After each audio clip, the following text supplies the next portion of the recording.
اهلا يا عريس بنتي يا غالي. انت بتهزري يا رئيفه؟ عاوزان ارفض عريس لقطه زي ده عشان ايه؟ لا لقطه ولا حاجه يا شيخ مصطفى، ده جدع لسه بيبتدي حياته ومدرس صغير. الصغير بيكبر يا ست رئيفه، وكفايه انه بيقبض 12 جنيه اول كل شهر. عندك فكره ممكن يعمل بيهم ايه؟ ما قلتش حاجه يا شيخ مصطفى، لكن ايه يا ست هانم؟ عاوزان ارفضه عشان ايه؟ اضيع من علي عريس ممتاز زي ده ليه؟ كنت بقول يعني ان ابن اخويا. ابن اخوكي؟ ابن اخوكي مين؟ اوعي تقولي لي خليل. ماله خليل يا شيخ مصطفى؟ اوعي تجيبي سيرته قدامي نهائي.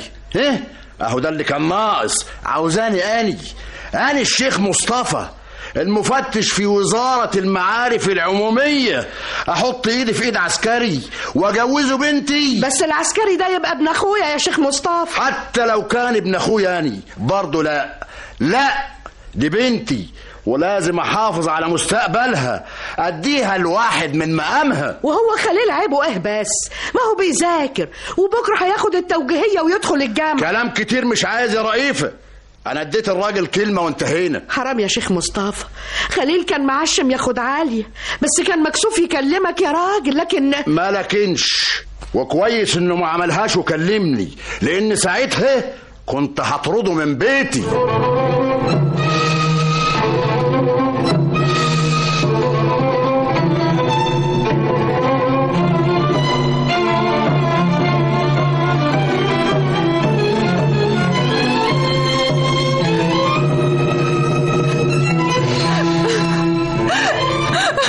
ده حرام اللي بيعمله، ده حرام. بس وطي صوتك. نعمل ايه يا عالية يا بنتي؟ ادي الله وادي حكمته. بس انا بقى مش هتجوز غصب عني. هو بابا مش عالم ودارس شرع، يجوزني غصب عني ازاي؟ بقول لك وطي صوتك يا عالية، بلاش فضايح. ابوكي قاعد في اوضه الجلوس مع العريس يا بنتي دلوقتي. حتى انت يا ماما خلاص هتعملي زي بابا واخواتي وتجوزيني غصب عني؟ ان كان عليا انا يا بنتي الود ودي ما اتجوزكيش الا لابن اخوي، لكن قوليلي في ايدي ايه؟ اعمل ايه؟ ابوك مصمم وخليل لسه قدامه وقت، فين على ما يخلص ثانوي وجامعه. مستعده استنى ان شاء الله 100 سنه مادام حضرتك موافقه. موافقتي مش هتفيد بحاجه يا علي، ما انت عارفه عمايل ابوكي الكلمه كلمته واللي في دماغه لازما بيمشيه. طيب ما تبعتي الخليل، يمكن لو اتكلم مع بابا يقدر يقنعه. ابعت له فين بس يا بنتي؟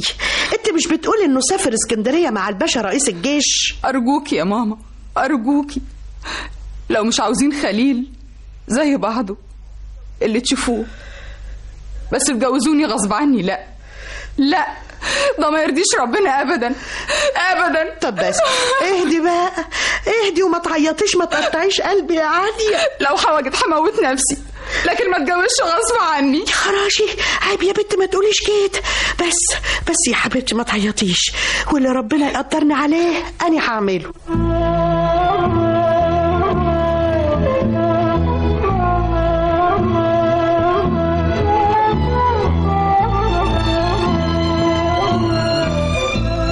خليل شفت اسكندرية، يا سلام، هو ده بقى البحر الأبيض اللي قريت عنه في الجغرافيا. فينك يا عالية؟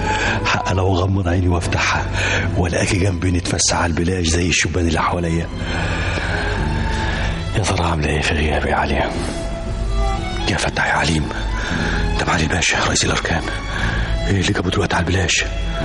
طب يبص لك يا خليل، اخ اكيد شافك وانت قالع هدوم الميري. بتشاويش خليل افندم، تسافر مصر الليله.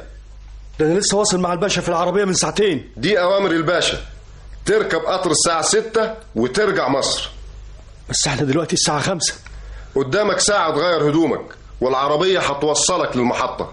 طب هرجع على فين في مصر يا فندم؟ تسلم نفسك للواء الاساس. لواء اساس؟ ده قرار معالي الباشا، انت منقول من دلوقتي اللواء الاساس، واول ما ترجع مصر تسلم نفسك فورا هناك.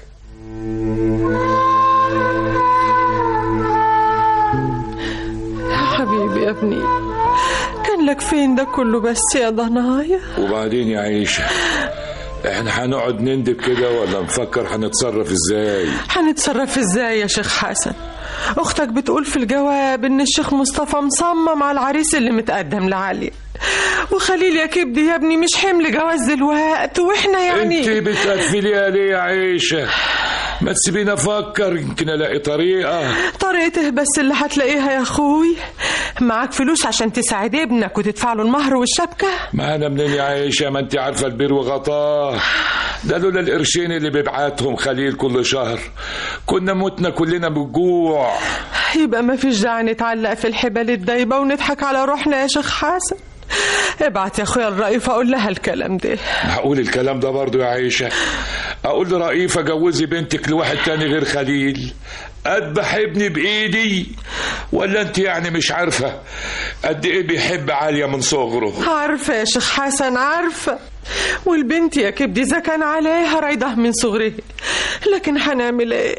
النصيب كده. طب افرضي اني وافقت على الكلام ده وبعت الرئيفه عشان تجوز بنتها، مين هيبلغ خليل بالمصيبه دي؟ وده سؤال برضه يا شيخ حسن، انت اللي لازم تقول لابنك. انا اللي اقول له؟ صعب يا عيشه، ده شاب ومن حقه يعيش ويتجوز اللي بيحبها. عاوزاني اكتب له بخط ايدي جواب ملعون زي ده؟ تقول له الحقيقه يا شيخ حسن، وهو لما يعرفها منك احسن ما يروح على غماه لبيت عمته ويتصدم بالنصيبه اللي هتحصل.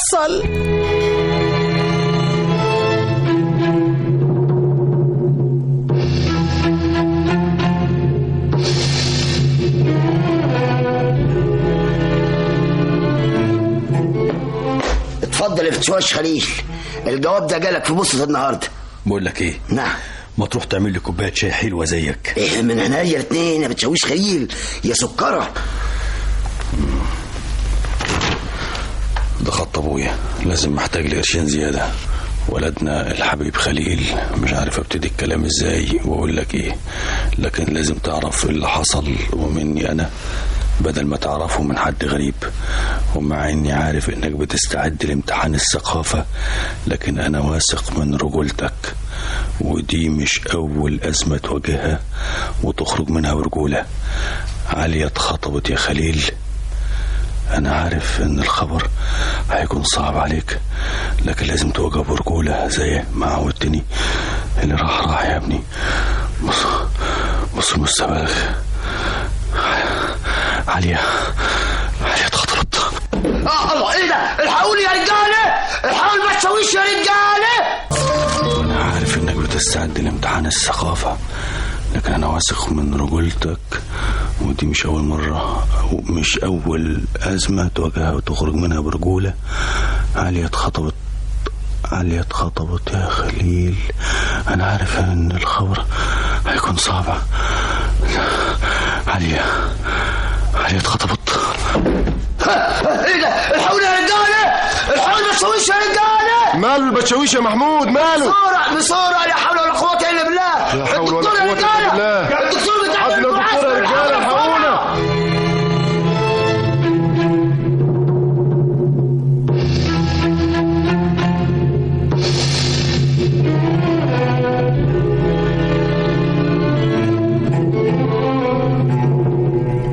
اهلا يا ابو حميد، فينك يا ابن عمتي؟ من زمان ما حدش شافك. انا برضو اللي فين يا سي خليل؟ تترقى بتشويش وما اعرفش، وتشتغل برضو مع قائد الجيش وتسيبه وانا برضو ما اعرفش، وتيجي حتى لواء الاساس وانا. احمد انت عاوز تقول ايه؟ ايه يا ابني مالك مكلضم كده ليه؟ بقى دي مقابله تقابلني بيها بعد الغيبه الطويله دي كلها؟ تخونك سندوتشات الملوخيه في مدرسه الزقازيق. يا ريت ايامها دامت يا احمد. لكن قول لي، في حاجه مخبيها عليا وخايف تقولها لي؟ هخبي عليك ايه بس؟ ما انت عارف اللي حصل. امال ايه اللي جابك مصر فجاه؟ عرفت منين اني في المستشفى العسكري؟ قول لي يا احمد وما تخبيش عليا. الحكايه وما فيها يا سيدي، اصل ابويا بعتني عشان احضر خطوبه عاليه، فقلت لازم ازور خليل. خطوبتها ولا كاتب كتابها يا احمد؟ وتفرق ايه يا سي خليل؟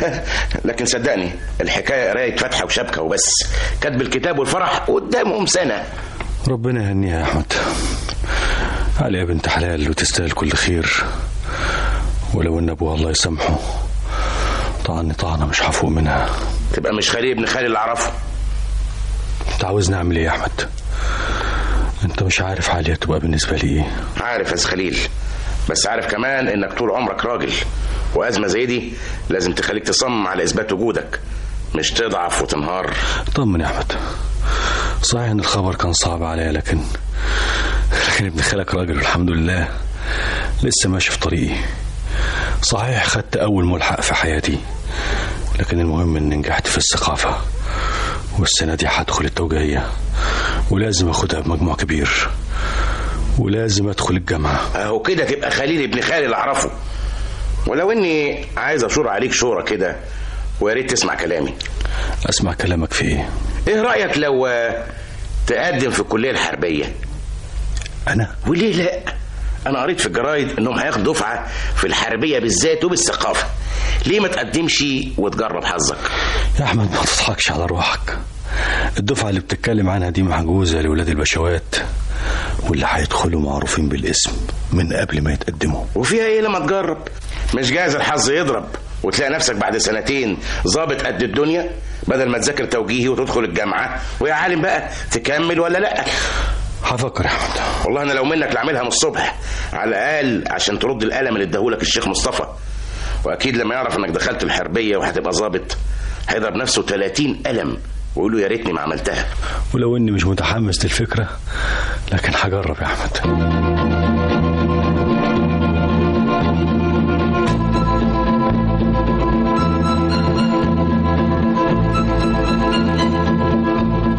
سعادة الأمير الله عبد الوهاب حافظ موجود؟ في ميعاد سابق؟ لا يا فندم، بس إذا سمحت سعادتك تقول له تلميذك في مدرسة ضباط الصف خليل حسن خليل طالب مقابلة سعادتك.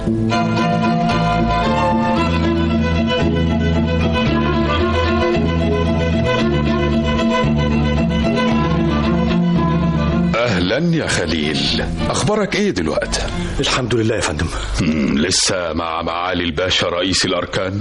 بصراحة يا فندم أنا إيه اتقلشت من هناك؟ أحسن.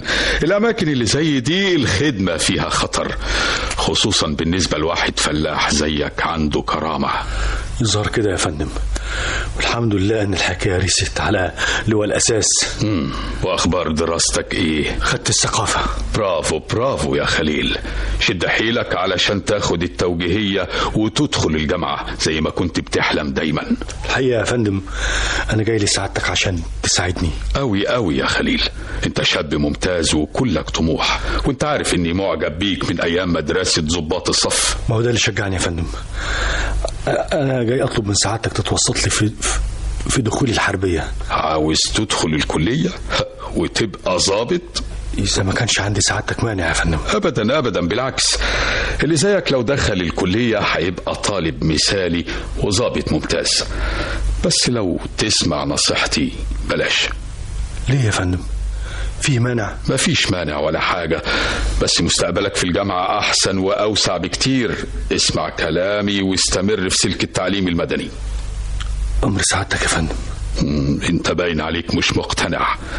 اتفضل، الكارت ده تسافر بيه اسكندرية فورا. ممكن بكرة يا فندم لحد ما احضر بقول لك تسافر النهاردة وفورا. عربيتي هتوصلك لباب الحديد وتاخد قطر اسكندرية. وقابل مين في اسكندرية يا فندم؟ الصاغ حافظ أبو السعود، ده زيك كان تلميذي بس في الكلية الحربية. متشكر قوي يا فندم، بس ساعتك ما قلتليش هقابل حضرة الصاغ فين في اسكندرية؟ عقبالك عقبالك يا سي خليل، ده ياور وزير الحربية حمدي باشا سيف النصر.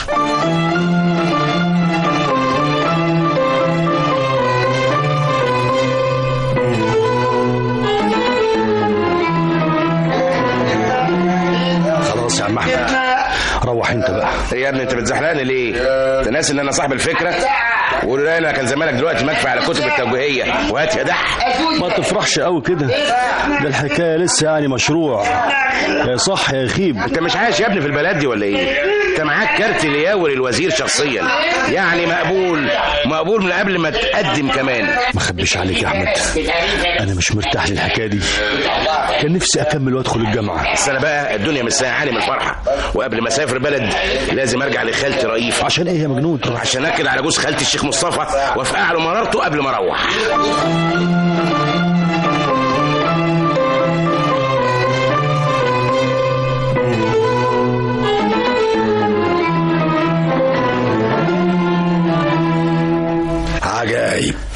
بقى خليل هيدخل الحربية؟ ايه يا جوز خالتي، كتير على خليل انه يدخل الحربية ويبقى ظابط زي ابنك؟ ما قلتش كتير ولا حاجة يا احمد يا ابني، لكن خليل ده عسكري. يا بابا خليل مش عسكري، ده بشاويش معلم. برضه عسكري، وما افتكرش يقبلوه في الحربية. وما يقبلوهوش ليه يا شيخ مصطفى؟ هو مش خد الثقافة زي اللي هيقدمه؟ ايوه يا رئيفة، لكن دول ولاد الناس العليوي ووراهم الواسطة تسندهم. اطمن يا جوز خالتي، واسطة خليل ما يعلاش عليها. ها؟ هيكون مين واسطته يعني؟ ياور وزير الحربية حمدي باشا سيف النصر. ياور وزير الحربية شخصيا؟ سبحان الله. لكن هقول ايه بقى؟ جايز يا ابني. مش قلتلكوا خليل ابن خالي مستقبله لازم هيكون عظيم لنفسه يا بنتي. ثم انت مالك ومال الكلام ده؟ عشان ايه تتدخلي في اللي مالكيش فيه؟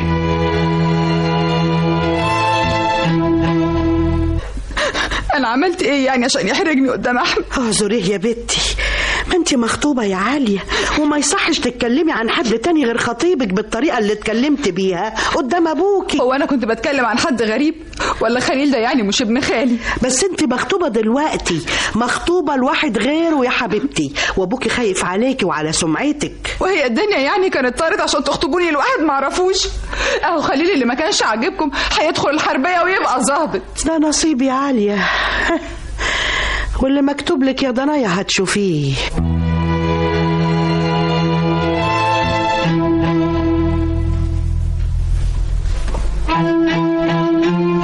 المصري يا هراب الكتلة، استاذ النحاس باشا، ايه رسالة الوزارة؟ المصري هراب كتلة. يا حظك يا خليل. ايه رسالة الوزارة؟ المصري هراب كتلة. يعني طارت الوزارة وطارت معاها الحربية، وما عادش قدامك غير شخص واحد ما فيش غيره يا خليل.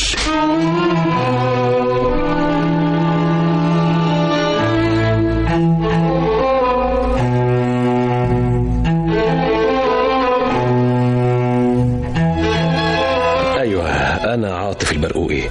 اي خدمة يا بشويش؟ انا فعلا قاصد سعادتك في خدمة كبيرة ومحدش هيقدر يساعدني فيها غيرك يا فندم. وانا تحت امرك، بس اعرف ايه نوع الخدمة؟ ايوه انا عاطف البرقوقي. اي خدمة يا بشويش؟ انا فعلا قاصد سعادتك في خدمة كبيرة يا فندم. تحت امرك، ومحدش هيقدر يساعدني فيها غيرك يا فندم. بس اعرف ايه نوع الخدمة؟ يا فندم انا خدت الثقافة السنة دي. برافو، ده شيء عظيم ان عسكري في الجيش زيك يفكر انه يدخل مدرسة ليلية ويذاكر ثانوي وياخد الثقافة كمان. بصراحة يا فندم انا ما دخلتش مدارس بعد ما خدت الابتدائية في مدرسة كفر صقر. معقول؟ عاوز تفهمني انك ذاكرت ثانوي لحد الثقافة من غير ما تلتحق بمدرسة ليلية؟ مش كده وبس يا فندم، ده انا كنت بذاكر لنفسي.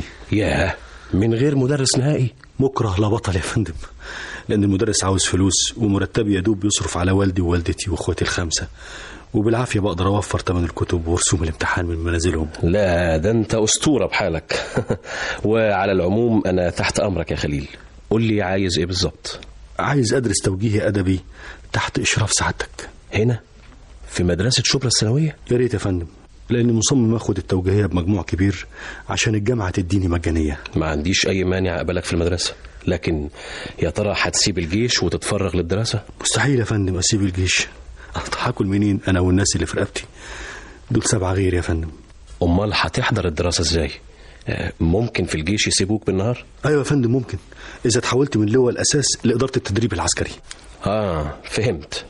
انت عايز تتنقل مع الأنباشية اللي بيعلموا التلامذة التدريب العسكري قبل طابور الصباح. بالظبط يا فندم. وإذا سعادتك اديتني وعد انك هتسمح لي بحضور الدروس مع التلامذة، هتصرف في حكاية نقلي للتدريب العسكري واجي شبرا الثانوية. وانا موافق يا خليل، بس ايه اللي خلاك تختارني انا بالذات عشان تطلب مني الطلب الغريب ده؟ لأن كل اللي حكيت لهم مشكلتي قالوا لي إن الأستاذ عاطف البرقوقي ناظر شبرا الثانوية هو الإنسان الوحيد اللي هيفهمك ويقدر كفاحك ويقف جنبك. وأنا هكون عند حسن ظنك يا خليل. رتب أمورك مع الجيش وشبرا الثانوية في انتظارك يا بطل. بتشويش بتاع جماعة الروح المعنوية اللي الجيش كله بيتكلم عنها؟ أيوة يا فندم، وجاي لي سيادة البكباش محمود حسنين في خدمة. إذا كان في إمكاني مش هتأخر، عاوز ايه يا خليل؟ عاوز اتنقل مع سعادتك في إدارة التدريب العسكري يا فندم. اهلا بيك يا خليل، لكن في مشكلة لازم انبهك ليها من دلوقتي. يا فندم انا من ناحية الشغل ما تكملش، انا عارف امكانياتك كويس، وبتشويش معلم زيك مكسب لإدارة التدريب العسكري. على الأقل شهادة الثقافة اللي خدتها هتخليك قريب نفسيا من تلامذة ثانوي أو طلبة الجامعة اللي هتدربهم. طب أمال إيه المشكلة يا فندم؟ المشكلة إن الإدارة ما تقبلش أكتر من رتبة أنباشي، يعني عشان نقبلك لازم تتنازل عن شريطين. يعني هنزل من بتشويش لأنباشي مرة واحدة؟ أنا عارف إنها صعبة، خصوصا إن مرتبك هينزل من 8 جنيه في الشهر ل5 جنيه.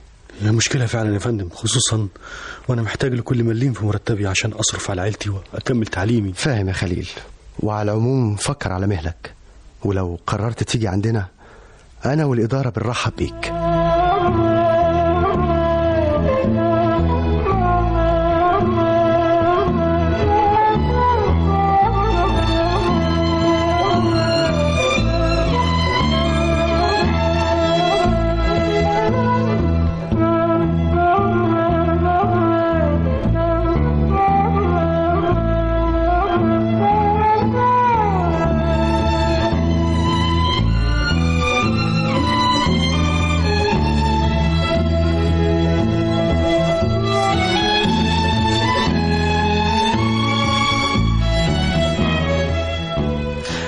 يا حبيبي يا ابني. وبعدين يا عيشة ما تطولي بالك، امال خلينا اكمل الجواب.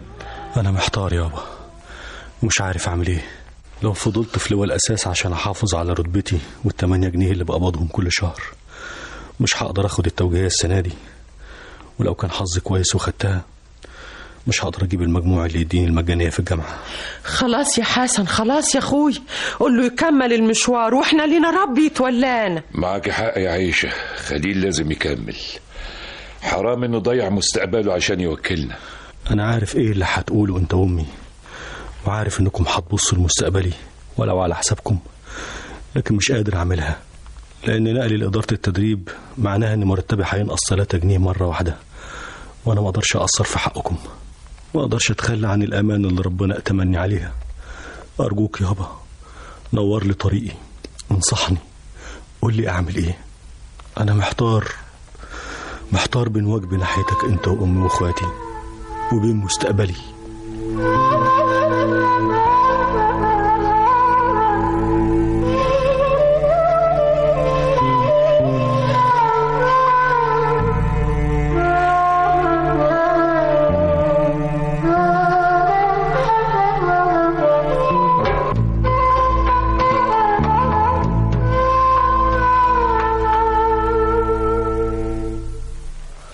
ما فيش داعي للحيرة يا خليل، وما تنساش يا ابني ان مستقبلك هو مستقبلنا كلنا، ويوم ربنا ما يوسع عليك انا واثق انك مش هتنسانا وهتوسع علينا معاك.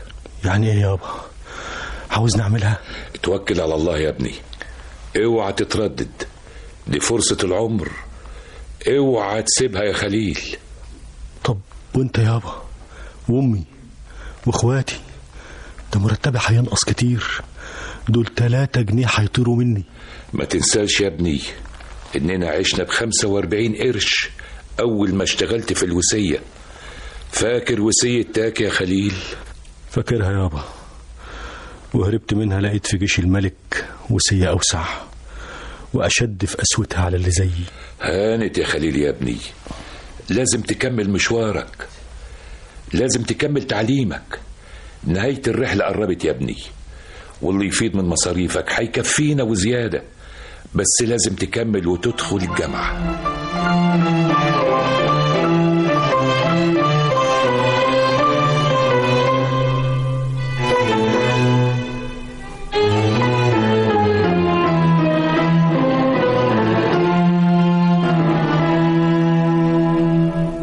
مبروك يا خليل، قرار نقلك وصلني النهارده، ومن بكرة تسلم نفسك لناظر شبرا الثانوية عشان تبتدي مع زمايلك الأنباشية التدريب العسكري اللي هناك. متشكر قوي يا فندم، وأي أوامر يا فندم أنا تحت أمر سعادتك. أنا مش عاوز منك غير حاجة واحدة بس. تحت أمر سعادتك يا فندم. التوجيهية لازم تاخدها السنة دي وبمجموع كبير عشان تكون أول عسكري جيش يدخل الجامعة. وتشرفنا كلنا. انا هعمل اللي عليا والباقي على الله. هنبارك لك السنه دي يا بطل.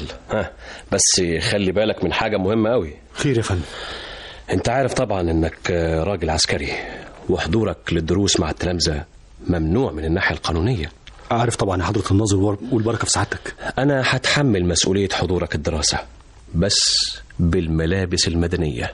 طمن سعادتك يا فندم، اول طابور التدريب العسكري ما يخلص الصبح هغير هدومي والبس ملكي. حاجه تانية مهمه لازم تاخد بالك منها. ايه هي يا فندم؟ شبرا الثانويه مدرسه مهمه وعليها العين، ومفتشين الوزاره بيزورونا كتير. مش عاوز حد منهم يظبطك جوه الفصل عشان ما تعملش لنفسك ولا للمدرسه مشكله ملهاش داعي. تاني يا فندم؟ تاني ايه؟ مش فاهم. اهرب من وصيه تاكي الاقي وصيه جيش الملك، اهرب من الاتنين الاقي وصيه وزاره المعارف. معلش يا خليل، ده واقع بلدنا كلها. الاحتلال والسرايا بيتعاونوا ومع الاسف عشان يحولوا مصر كلها لوصيه كبيره. واخرتها يا عاطف بيه؟ اخرتها امتى مصر هتتحرر من عصر الوصيه؟ لما كل مصري يسأل نفس السؤال يا أمباشي خليل. ساعتك عاوز تقول حاجة يا فندم؟ عاوز أقول لك إن الظلم مش هو اللي بيدفع الناس للتغيير. امال إيه اللي بيحرك الناس يا فندم؟ الإحساس بالظلم. أيوة، الإحساس بالظلم هو اللي بيحرك الإنسان لتحرير نفسه. وبعدين معاك بقى يا أمباشي رغاي، انت ناسي انك أمباشي في جيش الملك ومحظور عليك اي كلام في السياسة؟ معقول يا فندم؟ عاطف بيه البرقوقي الإنسان المستنير اللي درس في أوروبا وعرف الحرية والديمقراطية وأهميتهم في حياة الناس مش عاوزني أقول رأيي؟ لأني خايف عليك يا خليل. انت شاب ممتاز وبتمثل قدامي شعلة مضيئة لأمل كبير، ومش عاوز الشعلة دي تنطفي قبل الأوان. أنا فاهم سعادتك عاوز تقول إيه، لكن يا فندم اطمن، أنا انجرحت كتير من أذناب الوصية ومش هديهم فرصة المرة دي.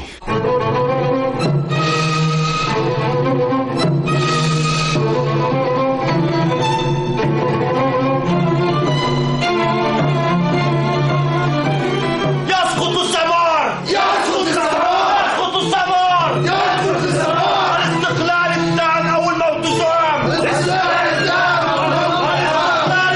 أول ما وتصام! الاستقلال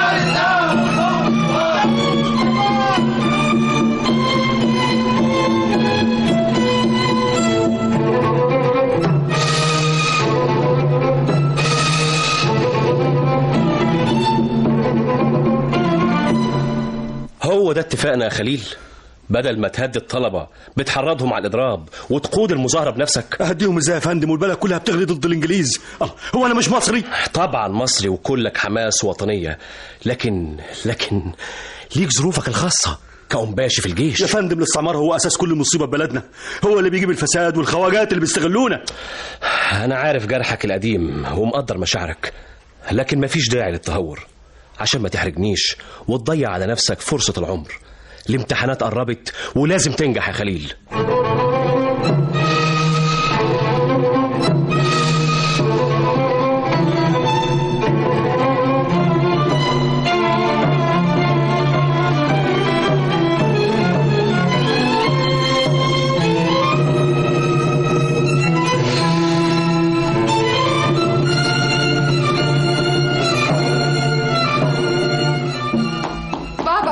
بابا شفت الجورنال النهارده يا بابا؟ ماله الجورنال؟ فيه ايه يعني؟ بابا شفت الجورنال النهارده يا بابا؟ ماله الجورنال؟ فيه ايه يعني؟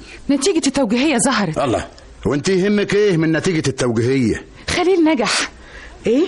والنبي صحيح يا عالية؟ ايوه يا ماما، نجح وطلع الرابع على قسم أدبي وناشرين اسمه في الجورنال. يا ألف نهار أبيض، والله صبرت ونلت يا ابن أخويا. يا ايه يا رئيفة؟ رئيفة ايه؟ انت غاوية فضايح ولا ايه؟ فضايح ليك فلا الشر يا شيخ مصطفى؟ هو انا لما افرح لابن اخويا ابقى بعمل فضايح؟ ما عمايلك دي هي اللي شجعت البنت على الغلط. انا غلطت في ايه بس يا بابا؟ مش عارفة غلطت في ايه يا انسة؟ واحدة زيك مخطوبة الراجل محترم، مالك ومال عسكري في الجيش ان كان ينجح ولا يسقط. يا بابا العسكري ده مش غريب، ده ابن خالي. وكمان بتردي عليا يا قليلة الادب؟ امشي غوري من قدامي. قبل ما اكسر لك دماغك. لا ليه بس كده يا شيخ مصطفى؟ الله، تكسر بخاطر البنت ليه بس؟ كسر رقبتها على صدرها. اظن انت وهي فاكريني مش فاهم ايه اللي بيجرى، لكن ده بعدك انت وهي. ومن النهارده هبعت لخطيبها عشان نخلص، وباذن واحد احد كتب الكتاب والفرح في اقربها وقت. الخليل قال.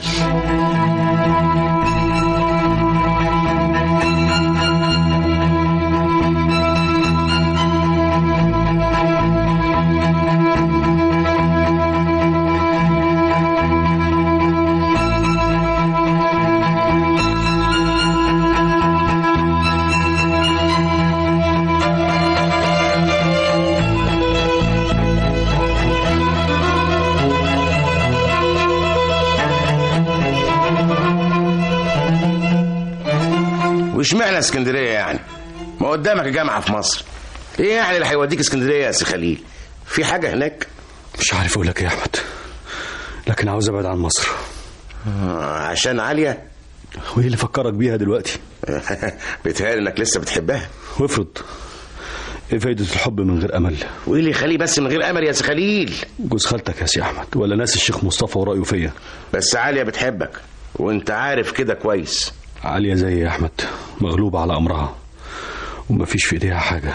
جايز الكلام ده صحيح بالنسبه لعاليه، لكن انت راجل يا خليل وتقدر تدافع عن حبك، ولا انت ناس انك باشي في الجيش يا اخ؟ هذه المشكله يا احمد، مشكلتي مع الشيخ مصطفى اني مش قد المقام. انت بتخرب بتقول ايه؟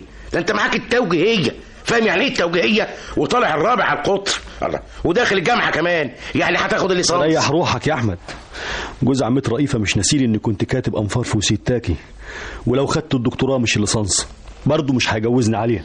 طب ايه رايك بقى ان عاليه مش هتتجوز غيرك؟ هي يعني هترفض العريس ولا هتقول مش متجوزاه؟ هي صحيح ما قالتهاش بصراحه، لكن عملت عيانه وخلت الشيخ مصطفى يأجل كتب الكتاب بعد ما جهز كل حاجه، وده على العيله وعيله العيله. يعني انت كنت جاي تحضر الفرح يا سي احمد؟ بس بروق عليها البت عاليه، طلعت اجمد منك وقفت في وش الطيار لوحدها. وعلى فكره بعتلك رساله معايا. شد حيلك يا خليل، لازم تدخل الجامعه، لازم تاخد الليسانس وتكمل الدكتوراه، ولا نسيت اتفقنا؟ حد ينسى حياته يا عليا؟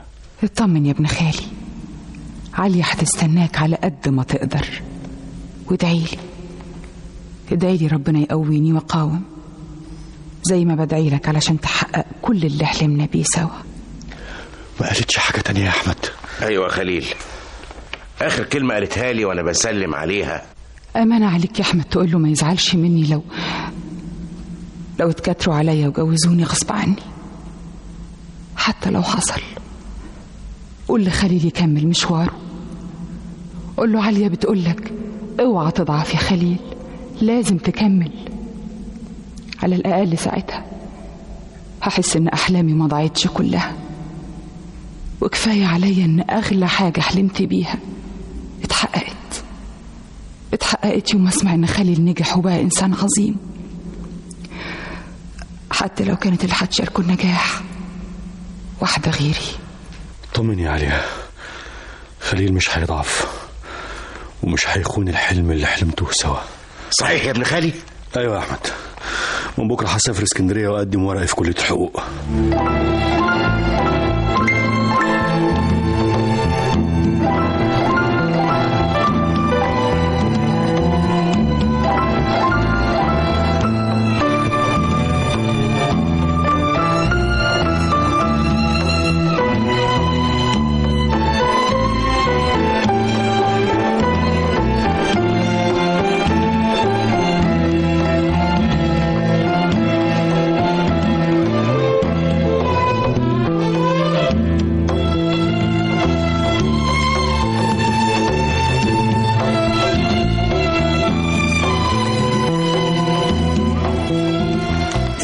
افهم، التفوق لوحده مش كفاية علشان تاخد مجانية في الجامعة.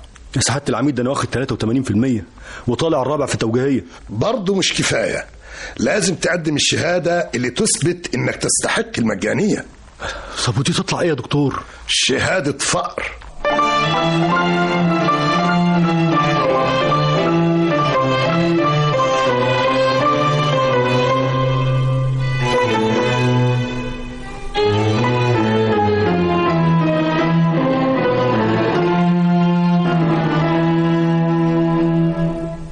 تاني يا عالم. تاني وتالت وعاشر، هم وراهم ايه يا استاذ؟ ما فيش فايدة، الوصية ورايا في كل حتة اروحها. ما تفهمني ايه حكاية الوصية معاك يا خل؟ دايما عم بتردد الكلمة دي عمال على بطال، وكل ما تشوف حاجة مش عاجباك وعاوز تشتمها بتقول عليها الوصية. ايه مالها الوصية؟ اعذرني يا اسماعيل، الكلمة دي بتفكرني بكل المصايب اللي عشت فيها من يوم وعيت للدنيا. أباي للدرجة دي؟ هقول لك ايه بس، كفاية تعرف ان اللي نهب ارض ابويا خواجة صاحب وصية، واللي طردني من الثانوي في الزقازيق ناظر مدرسة بيفكر بعقلية الوصية، واللي مص دمي 20 ساعة في اليوم ناظر 45 قرش في الشهر صاحب وصية. حتى يوم ما دخلت جيش فاروق لقيت فيه وصية ألعن من وصية الخواجات. بس مش كل اصحاب الوصايا مفترين للدرجة دي يا ولد العم. غصب عنك لازم تقول كده يا اسماعيل، انا ناسي ان ابوك عضو مجلس الشيوخ.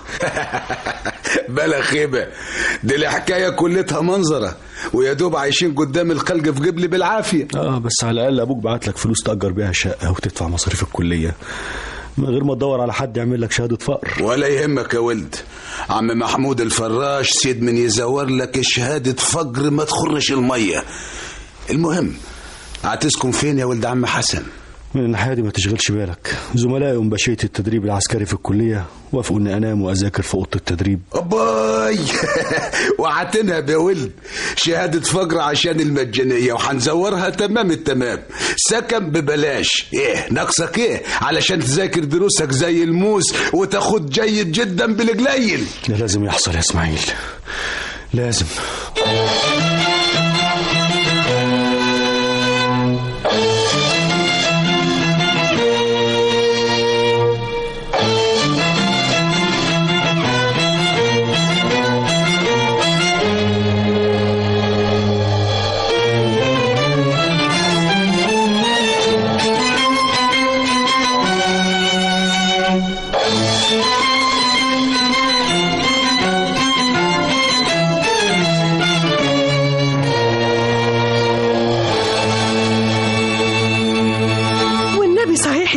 طبعا يا خالتي، خليل نجح وخد جيد جدا، وطلع الثالث على سنة تانية في حقوق اسكندرية. وعرفت منين يا ابني؟ هو كتب لي جواب وقال انه بيفكر يزوركم في مصر.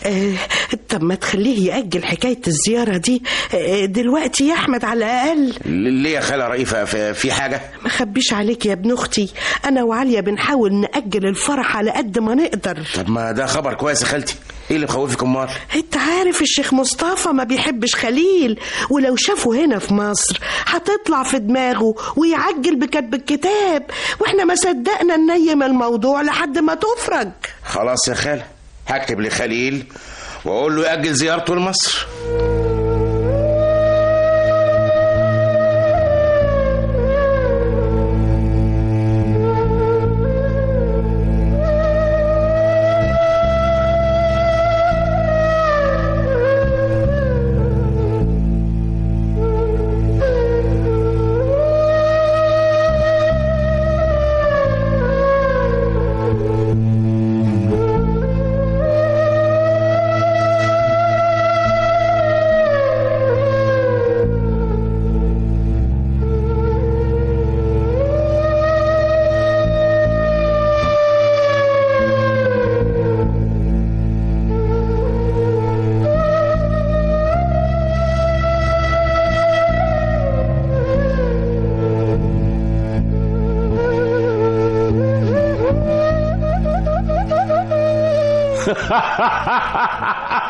باي مالك يا ولد؟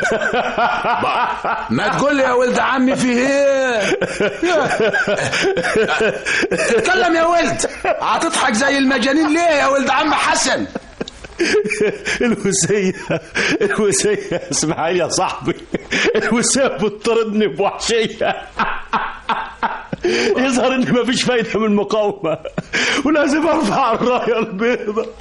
لازم ارفع الراية البيضاء. ايه ترفع الراية البيضاء كيف يا ولد؟ أبا إيه؟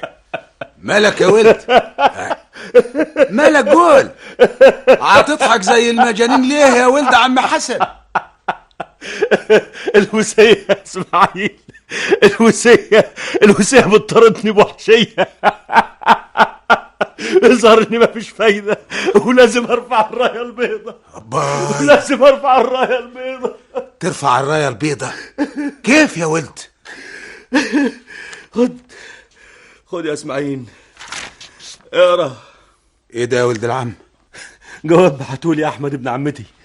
وارجوك يا خليل ما تحاولش زيارة عمتك رئيفة. قصده يعني ما تزورش حبيبة القلب. انا عارف ان طلبي صعب، لكن ده لمصلحتك ومصلحة عالية. يظهر ان واد عمتك طجل وعرج في نافوخه عشان ايه مش عاوزك تزور عالية. ارجوك يا خليل، ده مش كلامي، دي عمتك رئيفة وعالية هم اللي طلبوا مني ابلغك الكلام ده، لان الشيخ مصطفى لو شافك هيتجنن ويعملها. يعمل ايه يا ولد؟ فهمني ايه الحكاية. يجوز عالية يا اسماعيل. أبا يا ولد، بقى الحكاية دي هي اللي مخربطة لك مخك من الصبح. انت اتجننت يا خليل؟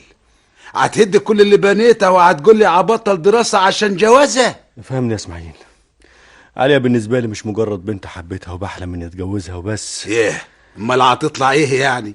ايه حرمة زي غيرها من الحرمات. لا يا اسماعيل، عالية بالنسبة لي رمز لكل اللي بنيته واللي عاوز ابنيه. خلاص يا ولد، كمل مشوارك عشان توصل. ازاي يا اسماعيل؟ اوصل ازاي وهم بياخدوها مني؟ دول بياخدوا مني سلاحي وانا في عز المعركة. bah مش عيب تقولك ده؟ تبقى راجل طويل وعريض وتقول ان سلاحك حرمة؟ لا يا ولد عمي، لا، سلاحك لازم يكون من جواك. الكلام سهل يا صاحبي، انت لو عايش في المشكلة زي ما كنتش هتقول الكلام ده. أنا لو مطرحك هاخد المسألة عندي واكمل دراستي على الأقل عشان أفقع مرارة عدوي. انت شايف كده؟ ومش عاسبك عشان توضر روحك علشان حرمة. يعني انت يا واد عم حسن ايه هتخليني اذاكر بالعافية؟ بالنبوت لو حكمت. قوم يا ولد، هات كتاب الجناء نشوف المؤلف هيقول ايه. احسن اني حاسس اني عطخ واحد صاحبي واخد فيه تأبيدة النهارده.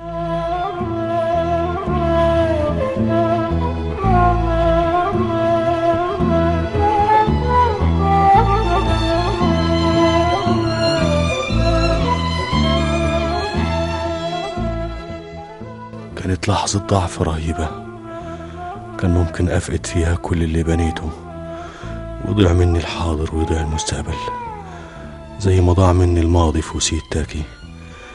كنت ساعتها زي المتخدر وضباب الحيرة بيعمي بصيرتي. كان ممكن دوامة اليأس تاخدني وضيع، وكان سهل ساعتها أسلم، واليأس بيخلق جوه اليائس ألف مبرر. أحارب ليه وبأي سلاح؟ حتى سلاح القانون كان ضدي. فلسفة القانون أيامها كانت بتبرر أخطاء كل وصية صدفتني في مزارع تاكي وفي جيش فاروق. حتى في الجامعة كان فلسفة القانون أيامها ضدي، وكان ممكن أضيع لولا كان صاحبي إسماعيل هو المنقذ. فرافير مذهل، وصحيت على صرخة صاحبي. علي النعمة لو ما فتحت كتاب لجناء إلى طقك الليلة دي واخد فيك تأبيدة. قال عليا قال خبر ايه؟ توضر روحك عشان حرمة. ورجعت لكتبي واستأنفت كفاحي، ونجحت في تانية حقوق وفي تالتة وبنفس التقدير جيد جدا.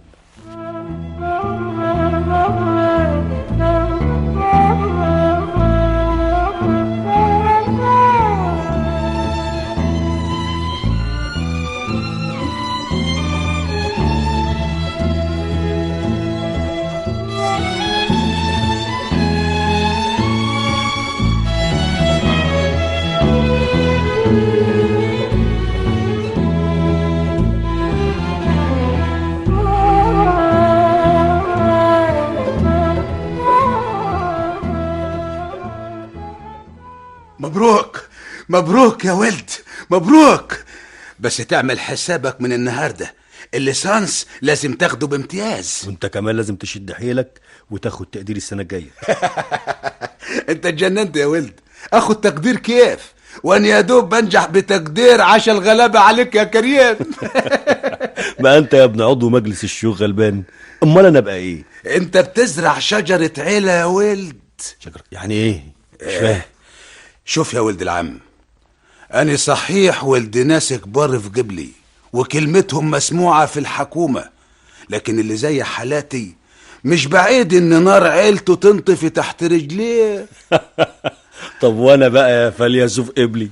أنت مخك تخير ليه؟ ما قلت لك أنت هتزرع شجرة عافية العيلة كبيرة هتفرع وما بقاش زيها واصل. ما افتكرش يا اسماعيل. أبا يا ولد عم حسن، ما تفتكرش ليه يا ولد؟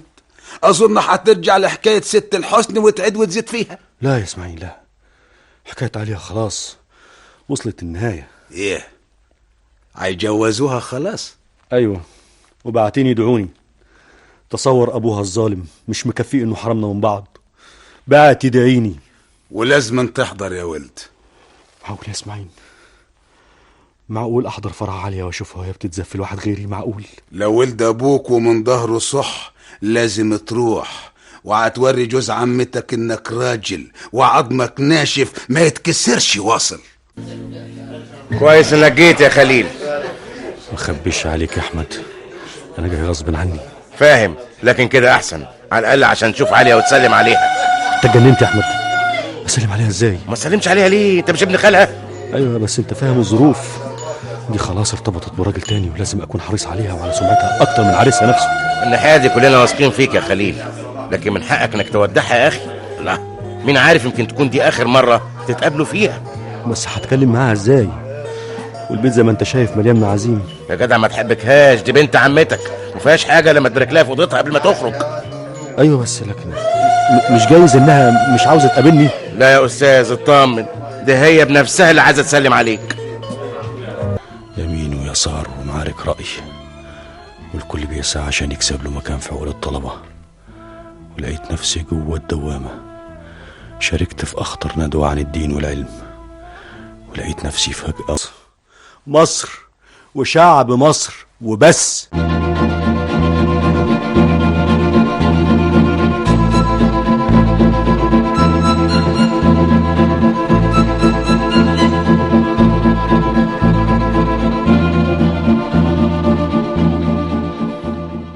فلسفة مش عايز يا جدع انت، وهي كلمة واحدة تسمعها مني. كلمة ايه يا سعادة العميد؟ اذا ما وقفتش المولد اللي انت عامله في الكلية هطبق عليه قانون الاحكام العرفية. مولد ايه يا دكتور؟ المناظرة اللي ناوي تعملها يا افندي، كلية الحقوق ومجتمع الوسية. انت اتجننت؟ بتتريق على القانون في الكلية اللي بتعلم القانون؟ انت ناسي اني اقدر احرمك من المجانية واقدر افصلك نهائي؟ بس انا ما عملتش حاجة تستاهل ده كله، دي مناظرة يعني الرأي والرأي الآخر، واعتقد ان سعادتك كعميد يهمك ان كلية الحقوق تفضل منبر لحرية الفكر اللي اتعلمناها على ايدين سعادتك باعتبارها حق دستوري اساس للمواطن. ايوه، لكن احنا في حالة احكام عرفية ولازم نكون اول ناس بيحترموا القانون. وما تنساش انك مباشر في الجيش، يعني ممنوع انك تشتغل بالسياسة، والعقوبة بالنسبة لك مشددة أضعاف أي مدني. بس أنا طالب في الكلية يا فندم، ومن حقي كطالب إني أشارك في النشاط الثقافي اللي بينظمه اتحاد الطلبة. مش عاوز مناورة يا أمباشي، اوقف نشاطك ده فورا وما تضطرنيش لفصلك وانت في الليسانس.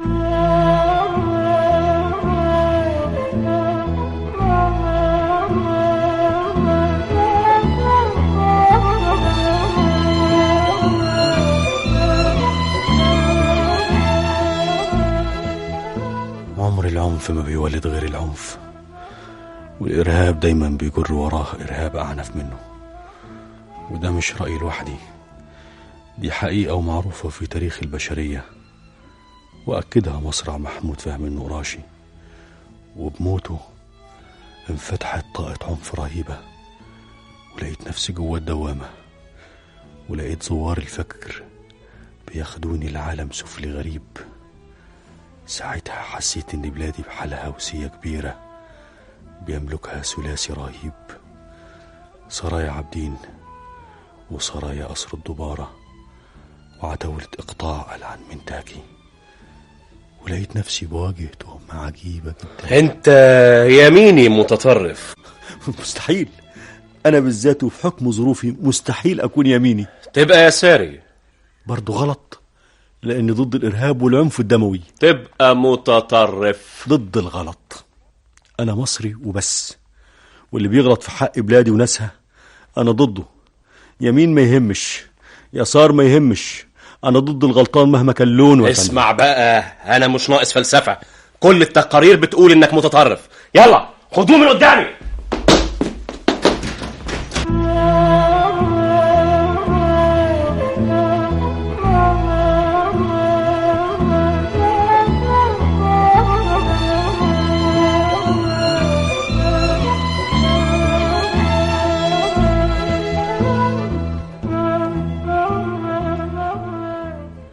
وخدوني العالم سفلي أكد لي إن الإرهاب الفردي بيولد أعنف أنواع الإرهاب الرسمي، وإن بلاد عشان تتحرر لازم تخلص من قصر الدبارة وقصر فاروق وعتاولة إقطاع البشوات.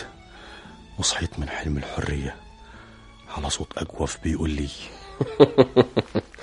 إحنا اتأكدنا من براءتك المرة دي وهتخرج، بس يكون في علمك لو شرفت هنا تاني مش هتشوف الشمس مرة تانية. مفهوم؟ مفهوم يا سيد تاكي. يطلع مين تاكي ده يا أخ؟ انت بتهزر معايا؟ عفوا يا فندم، انا دي كلمة مش مقصودة، طلعت غصب عني. طب حاسب على كلامك بعد كده، ومرة تانية ما تطلعش كلام مش مقصود. ولا مش عاوز تاخد الليسانس يا سي خليل؟ لا، في عرضك يا بيه، كل إلا الليسانس ده عمري بحاله.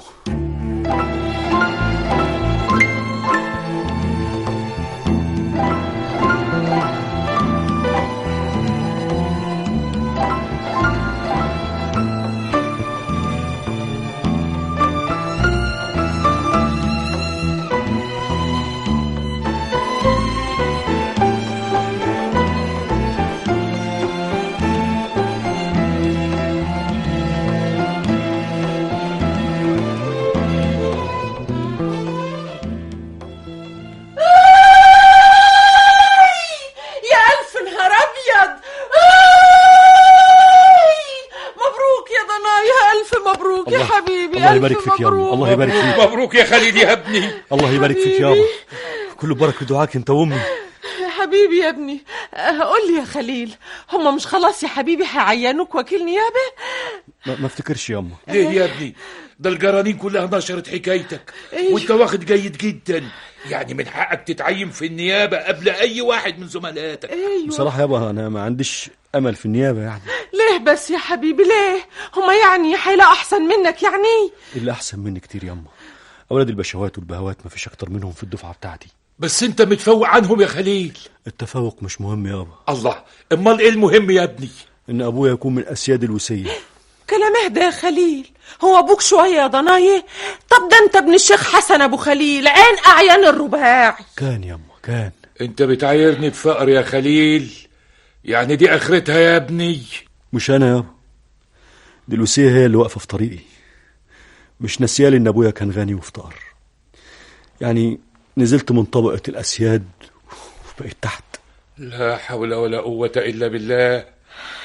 يعني انا هفضل طول عمري واقف في طريق مستقبلك يا ابني؟ لا يابا ما تقولش كده، انت مالكش ذنب، انت ضحية زي يابا. هم الذنب مين يا ضناي؟ ذنب الوسية واحكامها الملعونة يابا. لكن انا مش هسكت، وهقاوم لاخر نقطة في دمي، ومش هستسلم ابدا. واللي بايدك تعمله يا ابني؟ هقابل وزير الحربية يابا. بس يا ابني وزير الحربية ماله مال النيابة؟ مش اختصاصه طبعا، لكن الجرايد نشرت ان وزير الحربية مهتم بحكايتي، باعتباري اول عسكري في الجيش ياخد شهادة جامعية، ووعد انه يعيني في وظيفة ممتازة يابا. ومستني ايه يا خليل؟ طب ما تقابله يا ابني، يمكن ربنا يهديه ويحل لك مشكلتك.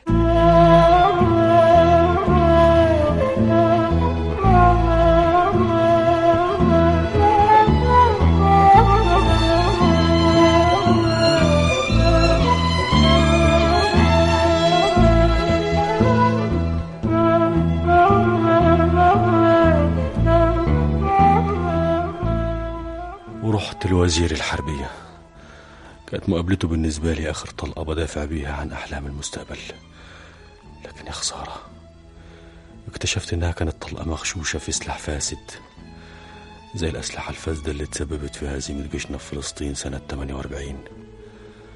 وحاولت أقابل معالي الباشا مرة واثنين وثلاثة ومفيش فايدة. معالي الباشا مشغول. أيوة يا فندم، لكن ده معاليه صرح للصحف كلها بأنه مفهوم أنا عارف حكايتك، والباشا إدى فيها قرار خلاص.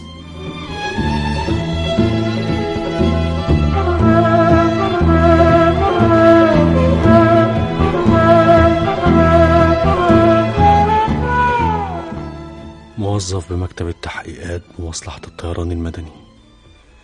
هي دي نهاية أحلامك يا خليل؟ يا خسارة يا ابن عم الشيخ حسن. رحلة العذاب الرهيبة اللي مشيتها من يوم ما انطردت من مدرسة الزقازيق الثانوية لأنك مش قادر تدفع المصاريف، وعذابك في وصية تاكي ووصية جيش فاروق ووصية حلمي باشا وزير المعارف وشبرا الثانوية وحقوق اسكندرية، كل ده ينتهي في مكتب تحقيقات مجهول.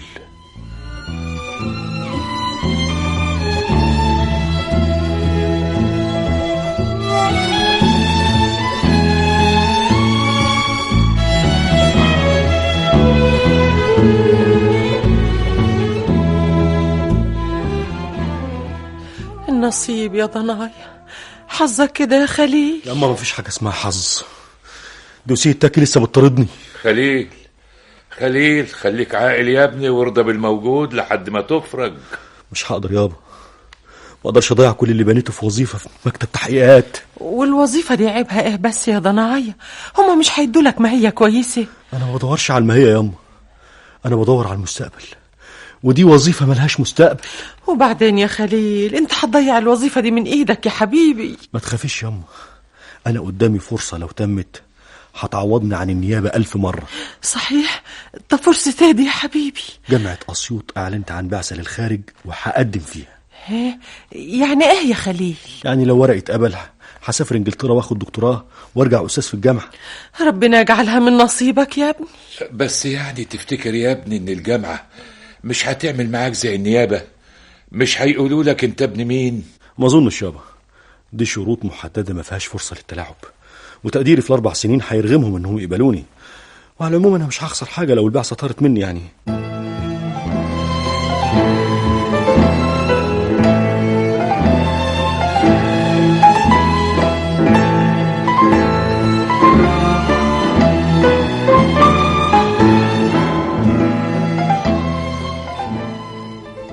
شفت يا عليا جرايد كاتبه ايه عن ابن خالك؟ أول جندي بالجيش يستعد للسفر إلى إنجلترا للحصول على الدكتوراه في الاقتصاد. شاب ممتاز حقيقي. ها؟ أنت رأيك كده؟ ده رأي الناس كلها يا عليا. حقيقة أنا فخور إن ابن خال مراتي شاب عظيم زي خليل. يعني أنت مش مكسوف منه علشان كان عسكري في الجيش؟ بالعكس، ده أنا لازم أبعت له تلغراف تهنئة، وانت كمان يا عليا لازم تهنيه.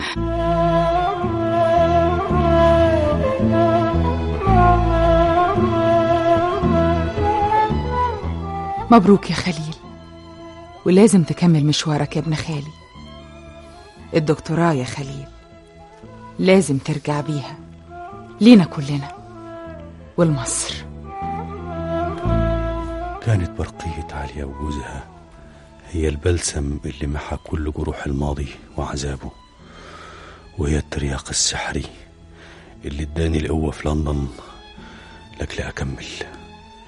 لازم أكمل علشان عليا، وعشان أمي وأبويا وإخواتي، وعشان مصر.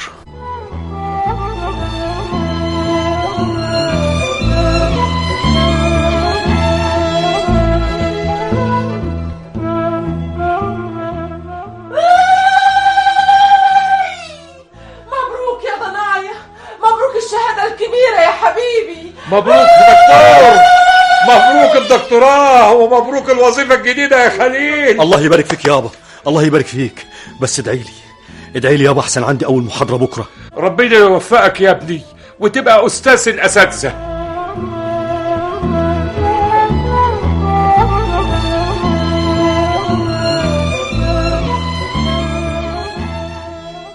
أبناء الطلبة، موضوعنا الذي سندرسه هذا العام هو التنمية الاقتصادية والاجتماعية للقرية المصرية. وأعتقد أن المدخل التاريخي لهذا الموضوع هو اوعى تضعف يا خليل، لازم تكمل مشوارك يا ابن خالي، علشان عليا وعلشانك وعلشان مصر.